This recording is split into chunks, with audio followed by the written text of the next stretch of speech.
അയ്യോ ഞാൻ വേറൊരു കാര്യം പറയട്ടെ ഗൈസ്. ഇന്നലത്തെ ലൈവ് കഴിഞ്ഞതിന്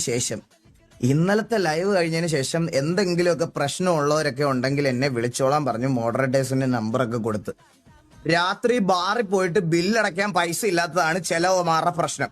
ചിലവന്മാർക്ക് രാത്രിയില് പെടുക്കാൻ നോക്കുമ്പോ സാമാനം കാണുന്നില്ലെന്നാണ് വേറെ കുറച്ച് പ്രശ്നം. ഇതൊക്കെ എങ്ങനെ സോൾവ് ചെയ്യുമെന്ന് എനിക്ക് അറിഞ്ഞുകൂടാ. ഞാൻ ഉദ്ദേശിച്ച പ്രശ്നം അതല്ല. നിങ്ങളുടെ ലൈഫിൽ എന്തെങ്കിലുമൊക്കെ ഡിപ്രഷനോ അങ്ങനത്തെ എന്തെങ്കിലും എമർജൻസിയോ ആവശ്യങ്ങളോ എന്തെങ്കിലും ഉണ്ടെങ്കിൽ കോണ്ടാക്ട് ചെയ്യാനാണ് പറഞ്ഞത്. അല്ലാതെ രാത്രി നിനക്ക് മൂത്രം ഒഴിക്കാൻ നേരം സാധനം കാണുന്നില്ല, അത് കണ്ടുപിടിച്ചതാ ഇത് കണ്ടുപിടിച്ചതാ എന്ന് പറഞ്ഞ് എന്നെ വിളിക്കരുത്. ഞാൻ ഇപ്പോഴേ പറയാം, ഞാൻ വല്ലതും വിളിച്ചു പറയും. ഞാൻ ഇന്നലെ നല്ല ഉറക്കത്തിലായിരുന്നു. ഫുണ്ട് നിന്റെ 17 കോൾ കണ്ടുകൊണ്ടാണ് ഞാൻ എടുത്തത്. അവ രാത്രി 12 മണിക്ക് അവന് ബാറിൽ ബില്ലടയ്ക്കാൻ പൈസ ഇല്ല, അവര് പിടിച്ചു നിർത്തിയേക്കുന്നു, ബാർ അടയ്ക്കാൻ വെച്ചിരിക്കുന്നു. പിന്നെ ബാർ അടച്ച് ഞാൻ ബാറിൽ നിന്ന് കൊണ്ടുവരാം ഞാൻ ഇനി. എന്നിട്ട് അയച്ചു കൊടുത്തോ ഷാഡോ ബോയ്. അവന്റെ ബാറിലെ ബില്ല് ഞാൻ അടയ്ക്കണം. അവന്റെ ബാറിലെ ബില്ല് അടയ്ക്കാനാണല്ലോ ഞാൻ ഇവിടെ ഇരിക്കണേ.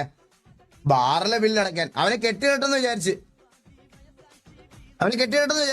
ഞാൻ ഉറക്കം വേണ്ടിട്ട് രാവിലെ നോക്കിയപ്പോ കൊട്ടവാസു പോയി മുമ്പെന്ന്. അത്രേ ഉള്ളൂ, മനസ്സിലായോ? ബാറിലെ ബില്ലടച്ചാ വാസമുണ്ട്, അടച്ചില്ലേ കൊട്ടവാസു. അങ്ങനെയാണ്. എനിക്കുണ്ട് കുറച്ച് പ്രശ്നങ്ങൾ. ഞാൻ ഈ നടന്ന് തിന്നുന്ന റെസ്റ്റോറന്റിലൊക്കെ കൊടുക്കാൻ കാശില്ല. കുറച്ച് കാശ് ഇവനല്ലേ പറഞ്ഞ പ്രശ്നം ഉണ്ടെങ്കിൽ വിളിക്കണമെന്ന്. എനിക്ക് നല്ല പ്രശ്നങ്ങളുണ്ട്. എനിക്ക് കാശില്ല. എനിക്ക് കാശില്ല. നാളെ തൊട്ട് എല്ലാ റെസ്റ്റോറന്റിലും പോയി ഇന്ന് തിന്ന് വീഡിയോ എടുത്തിട്ട് വിളിക്കണം. ഞാൻ വിളിക്കും. ഞാൻ